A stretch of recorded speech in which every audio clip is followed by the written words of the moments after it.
Hello दोस्तों। फिर आज एक नया टॉपिक के साथ हम लोग मिलते हैं। एपिटाफ यह आपके एग्जाम 2025 के लिए बहुत ही मस्ट इम्पोर्टेंट है। यानी कि इस चैप्टर में से आपको ऑब्जेक्टिव बता दें तो हर एक साल 3 नंबर का पूछता है और सब्जेक्टिव 5 नंबर का पूछेगा। और इस साल के लिए 2025 के लिए आपको 5 मार्क्स यानी समरी बहुत ही मस्ट इम्पोर्टेंट भी दिया जाएगा। मेरा गेस क्वेश्चन आएगा, ठीक है। तो देखिए, चलिए इसका इंट्रोडक्शन जानते हैं। पहले सबसे पहले कंपोज इस राइटर नेम जानते हैं और क्या क्या राइटर जो राइटर किए थे उनके बारे में थोड़ा इंट्रोडक्शन जानते हैं। आइए जानते हैं कंपोज इनके जो राइटर है। कंपोज्ड कंपोज्ड बोले चाहे राइटर बोले चाहे ऑथर बोले, बात एक ही है प्यारे। और इसके जो राइटर हैं वाल्टर वाल्टर डिलामेर वाल्टर डिलामेर। हम लोग इसको याद कैसे किए थे, याद कीजिए। आपको सबसे शानदार ट्रिक बताए थे, जाके मेरे पहले वीडियो को जाकर देख लीजिएगा, प्लेलिस्ट में मिल जाएगा। एन इपिटाफ मतलब होता है टॉप, बोले क्या टॉप, और टॉप में क्या मारेंगे, ढेला मारेंगे।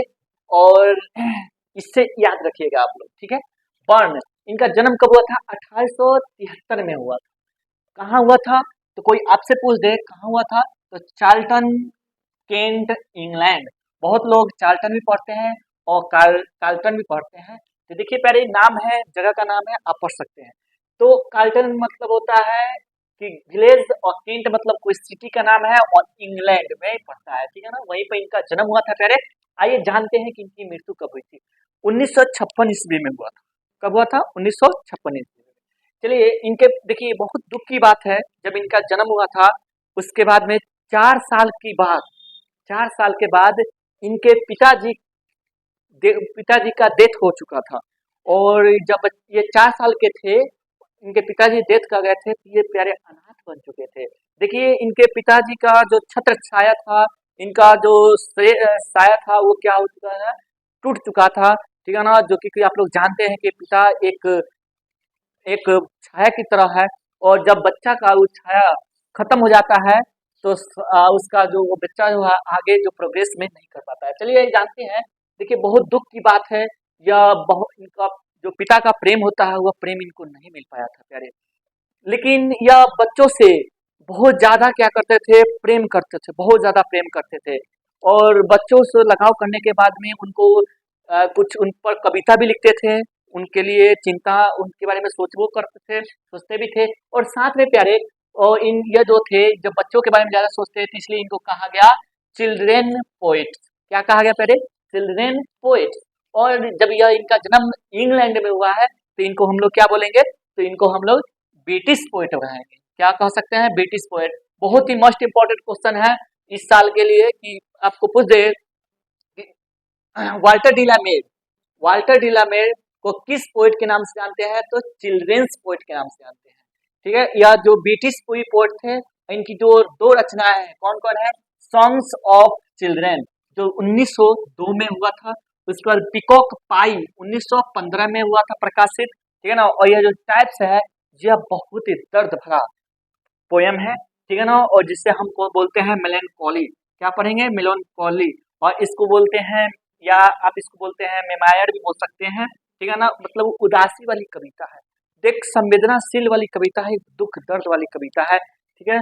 उसके बाद देखिए पहले हम जानते हैं थोड़ा सा और कि इपिटाफ का रिफ्रेश मतलब होता है, इपिटाफ का मतलब होता है, या हम टॉम भी बोल सकते हैं और ग्रेव भी बोल सकते हैं। टॉम भी बोल सकते हैं या ग्रेव भी बोल सकते हैं, इसलिए याद रखिएगा, जब भी इपिटाफ होगा तो टॉम मारिए या ग्रेव मारिए। आइए जानते हैं इस चैप्टर का थीम। बहुत ही वीवीआई क्वेश्चन 2024 और 22 में भी पूछा गया है। देखिए, the poet makes us aware of the inhuman condition of modern life. यानी कहते हैं पहले कि जो कवि है आधुनिक जीवन की स्थिति के बारे में, अमानवीय जो मानव आज के समय में, आधुनिक समय में मानव मानव नहीं रहा, वह अपने मानव का उसके अंदर गुण हो गया है, और मानवता उसके अंदर खो चुका है, समाप्त हो चुका है। उसके बारे में लेखक क्या करते हैं, हम लोगों को जागरूक करते हैं। अवेयर मतलब होता है जागरूक करना, यही कभी हम लोग को बताते हैं, समझाएंगे, ठीक है ना। चलिए इसके बाद में हम लोग पोयम के साथ मिलते हैं, बहुत ही मस्त तरीके से समझेंगे, ठीक है। देखिए पहले हम लोग इंट्रोडक्शन पढ़ चुके हैं, अब हम लोग का पोयम है जो बहुत ही शानदार और बहुत एक्सप्लेनेशन जो है सुपर देंगे हम, और इस तरह का एक्सप्लेनेशन आपको कहीं भी नहीं मिलेगा। कह रहे देखिए ध्यान से सुनिएगा। चलिए ना समय ना गवाते हुए स्टार्ट करते हैं। देखिए उसमें से कुछ पॉइंट बच चुका था जो बहुत ही मोस्ट इंपॉर्टेंट है, वो जो बाद में हम लिख दिए हैं। जो ऑनर्ड है इनको सम्मानित किया गया था यह ऑर्डर ऑफ मेरिट से, क्या चीज से? ऑर्डर ऑफ मेरिट से 1953 में। उसके बाद में किसके द्वारा? तो क्वीन एलिजाबेथ II के द्वारा क्या किया गया था? सम्मानित किया गया था। चलिए स्टार्ट करते हैं एक्सप्लेनेशन। तो देखिए लेखक है, ये लेखक है और यह लेडी है। क्या होता है कहानी में कि लड़की जो है बहुत ज्यादा सुंदर है, बहुत ज्यादा, यानी कि लेखक को लगता है कि ये लड़की है यानी कि दुनिया की सबसे मोस्ट ब्यूटीफुल लड़की है, ठीक है ना। यह जो वेस्ट कंट्री के जो है बहुत ही ज्यादा सुंदर लड़की है, इनको लगता है। और क्या किए थे? ये प्रपोज किए थे। देखिए इनकी दुख की बात, प्रपोज तो किए थे लेकिन इन्होंने इनकार किए थे। भाइयों नहीं दी, भाभी नहीं देती है, भाभी ना दी। उसके बाद में लेखक का दिल क्या हो गया? टूट गया।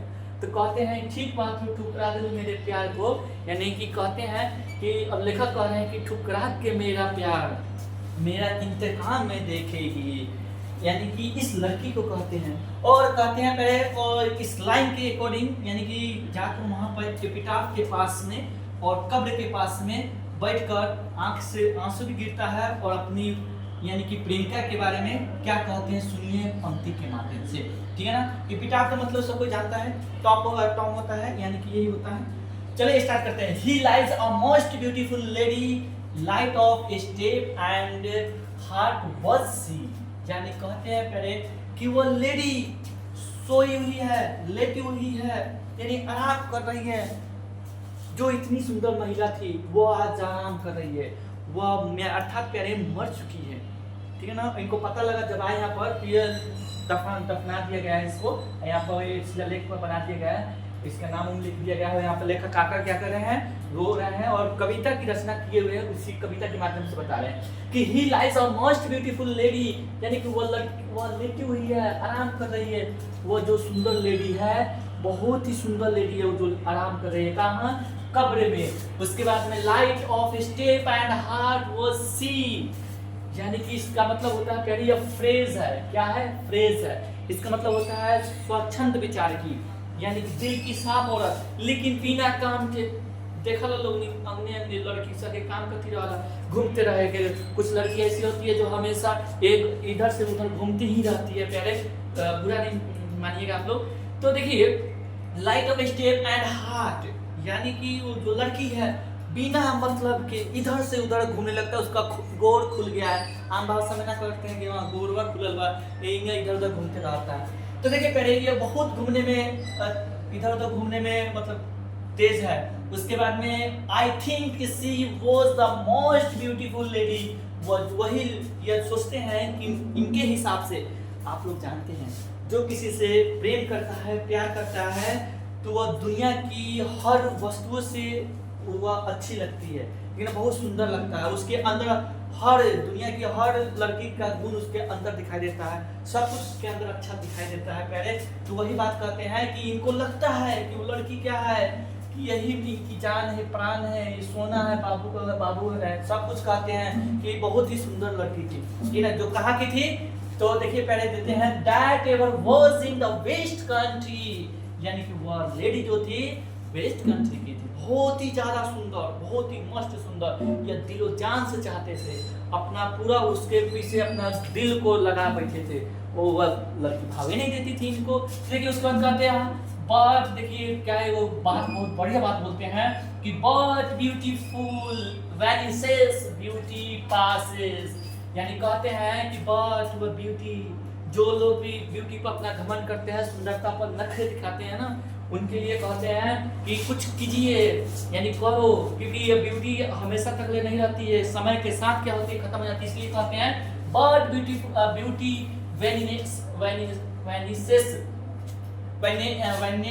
वेनिसेस, यानी कहते हैं कि ये ब्यूटी क्या हो जाएगी? समाप्त हो जाएगी। और ब्यूटी पासेस, ब्यूटी क्या हो जाएगी? समय के साथ खत्म हो जाएगी।